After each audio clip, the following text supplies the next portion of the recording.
आप सभी लोगों का स्वागत है फिर से एक बार रिदवान क्रिक जोन में। आशा करता हूँ आप सभी लोग सही सलामत होंगे। तो चलिए शुरू करते हैं आज का वीडियो, जो कि आज एक ज़बरदस्त एक निर्णायक का मुकाबला था, जहां पे आज स्कॉटलैंड और नेदरलैंड के बीच एक घमासान था, जिसमें से दोनों ही टीमों के पास मौका था। हालांकि स्कॉटलैंड के पास थोड़ा बहुत ज़्यादा ही चांसेस था, क्योंकि सिर्फ उनको ये मुकाबला जीतना था और हारते भी तो क्लोज मार्जिन से हारना था, ज़्यादा मार्जिन से नहीं तो क्वालिफाई कर जाते। और नेदरलैंड के लिए ये था कि इस मुकाबले को जीतते, लेकिन जीत के साथ साथ अच्छी रन रेट को बेहतर करते हुए जीतना पड़ता। तो इसलिए नेदरलैंड हालांकि आखिर में उनका लक भी फेवर कर गया, टॉस जीता, टॉस जीतकर पहले गेंदबाजी का फैसला किया। हालांकि ये मैच बुलावे में थे, बुलावेयो में मुकाबला था, और बुलावे में मुकाबले में जो पिच थी, अच्छी खासी पिच लग नहीं रही थी, क्योंकि स्लोइश था, पिच था, ड्राई पिच था। तो इसलिए चेस करना कितना आसान होता है, ये एक चुनौती था नेदरलैंड के सामने। हालांकि नेदरलैंड आखिर में चेस कर लिए गए, लेकिन आज स्कॉटलैंड ने वो शानदार तरीके से अपनाया और आज वो दोहराया नहीं। स्कॉटलैंड ने जो जिम्बाब्वे के साथ किया था, आज जो शुरुआत मिली थी, उस शुरुआत को उसी पेस के साथ रन गति को बरकरार रखने की कोशिश कर रहे थे, और अच्छी खासी शुरुआत भी मिले थे। क्योंकि अगर आप देखें तो हालांकि पहला विकेट गया था जल्दी, मैथ्यू क्रॉशो ने पे आउट कर दे वैन बी की शानदार गेंद और डिलीवरी अंदर आती हुई गेंद पे वहाँ पे बीट हो गए और बोल्ड हो गए थे। और उसके बाद मैकब्राइड और मैकमुलन के बीच मैकब्राइड ने भी अच्छी खासी रन्स किए 32 रन की पारी के लिए। और जब मैकमुलन अपना रवैया अपनाया, वो पूरी तरीके से अलग अनोखी पार्टनरशिप बनाया और अनोखी अंदाज में खेले। ब्रेंडन मैकमुलन जैसे जाने जाते हैं, और जो ओमान के साथ खेला था वही बरकरार रखा मैकमुलन ने। और पिछले मुकाबले में भी अच्छी खासी की थी, भले ही रन्स कम किए हो, लेकिन अच्छी खासी तेज़ तर्रार पारी खेलने की कोशिश कर रहे थे। और आज भी वैसा ही कुछ बड़ा पारी चाहिए था, और आज वो पारी आ ही गया। आखिर में जाकर शतकीय पारी खेली, 106 रन की शानदार पारी खेली।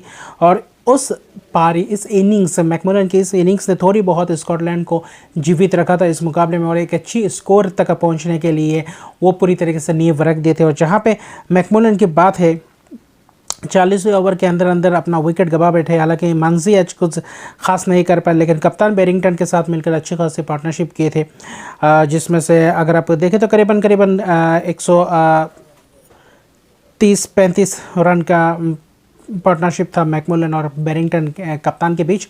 और उस पार्टनरशिप ने वो नींव रख दिया था कि आखिर में जाकर 300 प्लस रन्स स्कोर करने को देख सकते थे। वहाँ पे वो परिस्थिति आ गई थी, और आखिर में 40 ओवर तक अगर देखें तो 208 रन पे 5 विकेट गए। जब ब्रेंडन मैकमुलन का विकेट गया, हालांकि ब्रेंडन मैकमुलन कैच दे बैठे विकेट कीपर के हाथों, हालांकि वो भी डीआरएस के वजह से, और कप्तान को दाद देना पड़ेगा नेदरलैंड के कप्तान को, एडवर्ड्स ने, जो मंजी का एक था डाउन द लेग जा रहा था, उस पर भी थोड़ा बहुत ग्लव्स का हल्का टच हुआ था, वहाँ पे कैच पकड़ा था, अपील किया था, नॉट आउट दिया था। उसके बाद रिव्यू में ओवरटर्न हुआ, और वही मैकमुलन के साथ भी वैसा ही हुआ। मैकमुलन का भी वैसा ही हुआ, अंदर में थोड़ा बहुत बल्ला लगा, और जिसके कारण आखिर में कैच दे दिया, डीआरएस में जाकर पता चला वही। और लेकिन ये शतक भी बहुत ही बेहतरीन शतक था, जहाँ पे 3 छक्के मौजूद थे।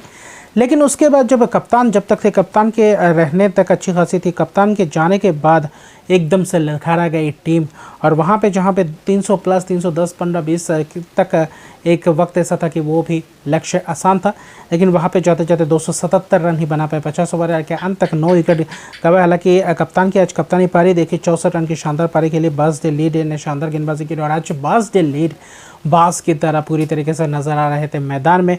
और बाज़ लीड ने आज 5 विकेट गेंदबाजी में, जो 5 आखिरी के जो विकेट्स थे, वो पूरी तरीके से वापसी 40 ओवर के बाद करवाई बाज़ लीड ने। और बाज़ लीड जो एक ऑलराउंड परफॉर्मेंस किया, हालांकि 10 ओवर में 52 रन देकर, तो 5 विकेट, महत्वपूर्ण 5 विकेट चटकाए, और टीम के लिए आखिर में जाकर फ़ायदेमंद साबित हुआ।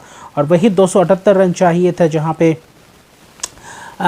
44 ओवर के अंदर अंदर ये स्कोर चेज करना था नेदरलैंड को, अगर क्वालिफाई करना है तो। क्योंकि अगर 44 ओवर के बाद अगर चेस करते हैं तो क्वालिफाई नहीं करेंगे स्कॉटलैंड, क्वालिफाई जगह। स्कॉटलैंड को ये चाहिए था कि कैसे भी करके 44 ओवर के अंदर, अगर चेस भी करे तो 44 ओवर के अंदर नहीं, 45-47 ओवर के बाद, या फिर 44 ओवर के बाद ही चेस करे इस रन को, पहले हरे भी तो 44 ओवर के सभी तरीके से उनको बल्लेबाजी करवाया और वहीं पे कोशिश किया था जो विक्रमजीत सिंह और वही मैक्स ओडाउड ने आज शुरुआत की थी।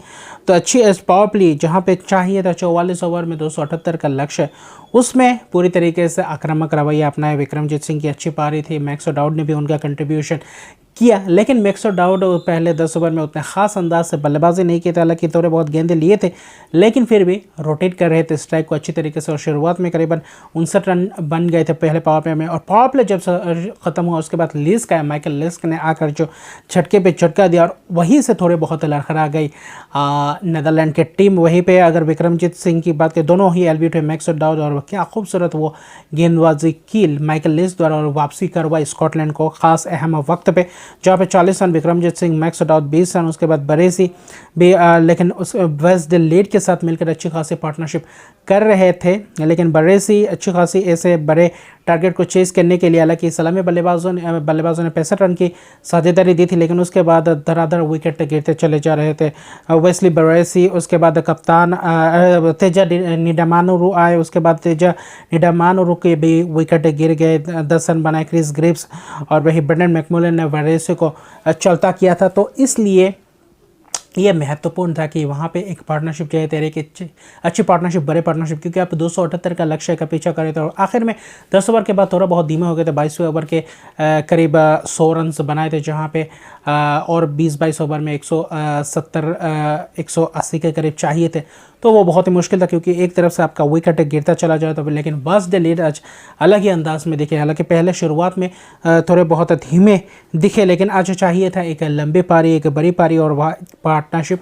कप्तान भी अच्छी खासी खेला था, 25 रन, लेकिन कप्तान भी मार्क क्वार्टर ने अच्छी खासी एलबीडब्ल्यू किया, और क्या वो बैड लक कहा जा सकता है, क्योंकि लाइन पे आ गए थे, लाइन को कवर कर चुके थे, लेकिन आखिर में जाकर बल्ले को मिस कर गए। और वहीं पे एलबीडब्ल्यू अच्छी खासी रिव्यू था स्कॉटलैंड का, बैरिंगटन का भी, तो वहाँ पे 25 रन। और उस वक्त तक जहाँ पे 100 देखे तो 63 पे 5 विकेट गिर चुके थे, जहाँ पे कप्तान के साथ मिलकर अर्शद की साझेदारी हुई थी, एक अच्छी नींव रख दी थी। लेकिन वहाँ पे चाहिए था आखिरी करीब 12-13 ओवर में चाहिए थे 110-15 के 110-15 रन चाहिए थे। तो वहाँ पे अच्छी खासे रन रेट से भी चाहिए थे और अच्छी खासी तेज़ी से रफ्तार, यहाँ पे पार्टनरशिप भी चाहिए था, लेकिन तेज़ी से खेलने वाला, लेकिन वहाँ पे शकीब जुल्फ़िकर, और वहाँ से थोड़े बहुत खेल पलटा।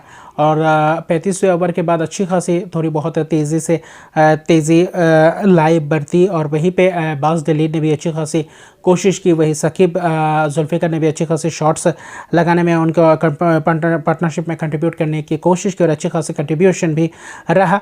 लेकिन आखिर में जाकर 40वें ओवर तक आकर देखे तो अच्छी खासी रन्स बना चुके थे, और वहीं पे देखे तो 200 करीबन अगर देखें तो 33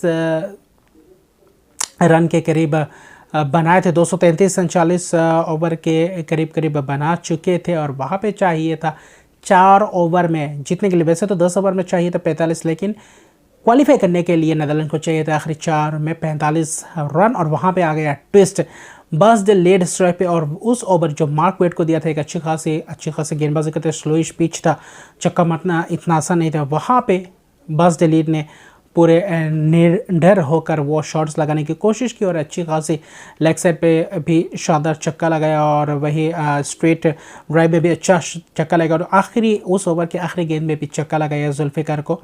तो खूब बेहतरीन अंदाज से वो बल्लेबाजी की। उस ओवर में करीबन देखे तो 22 रन आए, 45 चाहिए थे 4 में।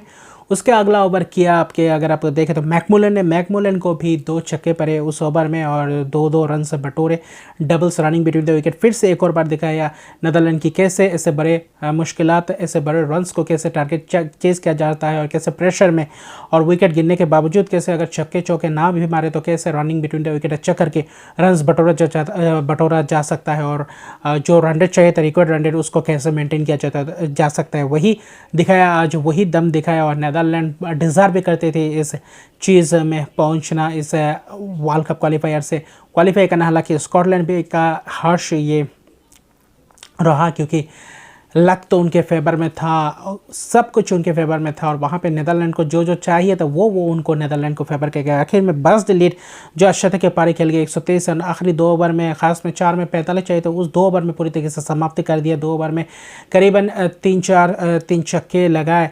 वहाँ पे शकीब जुल्फ़िकार ने भी चार छक्के के करीब लगाए, तो वही 5 छक्के उस 2 ओवर में आ गए और वहाँ पे 2 ओवर में 42 रन ले गए।